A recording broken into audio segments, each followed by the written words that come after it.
इन दिनों राज्य में एक तरफ जहां 3 साल होने की खुशी में हेमंत सोरेन सरकार अपने और अपनी सरकार की पीठ थपथपाने में लगी हुई है, वहीं दूसरी तरफ महागठबंधन में रह रही झारखंड प्रदेश कांग्रेस में आपसी कलह खत्म होने का नाम नहीं ले रहा। अक्सर कांग्रेस पार्टी के अंतर्कलह किसी न किसी रूप में सामने आते ही रहते हैं। हाल ही में पार्टी ने लंबे समय बाद जिलाध्यक्षों के नाम की घोषणा की, फिर जम्बो जेट प्रदेश कार्य समिति की भी घोषणा की गई, जिसके बाद लगातार पार्टी के अंदर विरोध की आवाज उठने शुरू हो गए।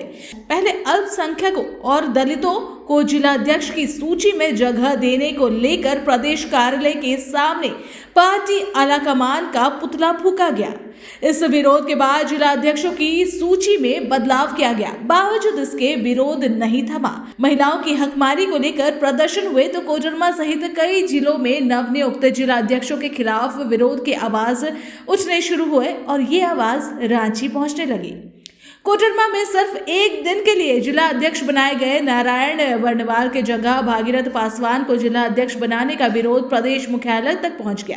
वहीं प्रदेश कमेटी के गठन होने के बाद जम्बो जेट कमेटी और सबको खुश रखने के लिए कोशिश के बावजूद प्रदेश अध्यक्ष राजेश ठाकुर के खिलाफ मोर्चा खोल दिया गया। वहीं इस मामले को लेकर प्रदेश कांग्रेस के प्रवक्ता राकेश सिन्हा ने पार्टी पक्ष को रखते हुए कहा कि कांग्रेस में कोई दरार नहीं।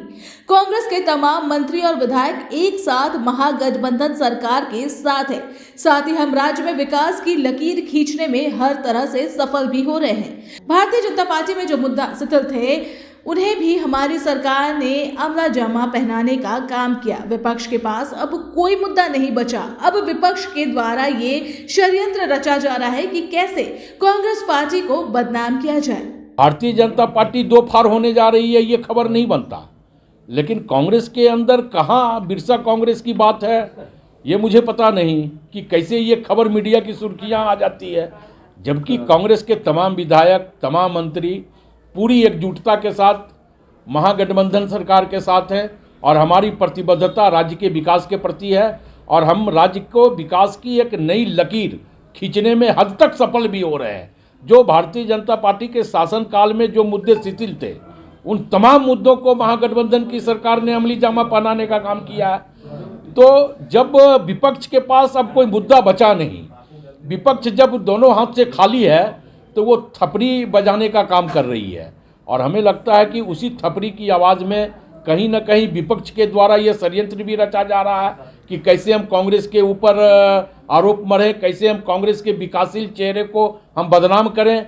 और ये सब बातें जो है बिरसा कांग्रेस, तो चांद भैरव कांग्रेस, तो सिंधु कान्हू कांग्रेस, ये निकल करके बाजार में आ जाता है। ये मुझे पता नहीं कि ये बातें कहाँ से आती है और ये बातें किसके द्वारा कही जाती है। वहीं बीजेपी के वरिष्ठ नेता संजय शौर्य ने कांग्रेस में दरार की बात पर कहा कि कांग्रेस प्रतीक है इस प्रकार के कारणों के लिए, जहां भेदभाव हो, तुष्टीकरण हो, जहां आपकी क्षमता से नहीं बल्कि आपके पृष्ठभूमि से आपकी पहचान हो और जांच हो। इस तरह के अन्याय जहां होते रहेंगे वहां लोग अपने हक के लिए आवाज उठाते रहेंगे। कांग्रेस को जहां मौका मिला वहां वो खुद को साबित करने के बजाय विवादों में घिरते चले जाते हैं। जिसके साथ अन्याय होगा वो मुखर होता रहेगा।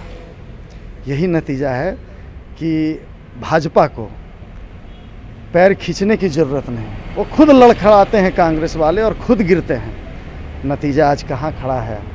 मौका मिला बैसाखी के सहारे ही, यहाँ इनको नया नया कीर्तिमान स्थापित करना चाहिए था, काम करके दिखाना चाहिए था, जिसमें काम में तो कहीं नज़र ही नहीं आ रहे हैं, विवादों में नज़र आते रहते हैं एक दूसरे का। 4 मंत्री हैं, चारों मंत्री को खींचने के लिए 8 मंत्री लगे हैं। कभी बिरसा कांग्रेस हो रहा है, कभी कुछ हो रहा है और दोष फिर देंगे बीजेपी को। ऐसा नहीं है। ये लोग का बुनियाद ही इस हिसाब से पड़ा हुआ है कि आपस में लड़ते कटते गिरते पजड़ते रहेंगे। अब मामला जो भी हो, पर कांग्रेस के बोलने में कुछ और अंदर कुछ और ही नजर आ रहा है। पहले बिरसा कांग्रेस, फिर कैश कांड में फंसे 3 विधायक, फिर जिला अध्यक्षों के नाम की घोषणा पर बवाल, अपने ही मंत्रियों के काम की समीक्षा और फिर मंत्रियों को बिना वजह बयानबाजी करने पर आलाकमान द्वारा चेतावनी देना कुछ और ही बातों की तरफ इशारा कर रहा है। अब देखना तो ये है क्या कांग्रेस इस मुश्किल से निकल पाती है या फिर आपसी कलह पार्टी को नुकसान पहुंचाता है।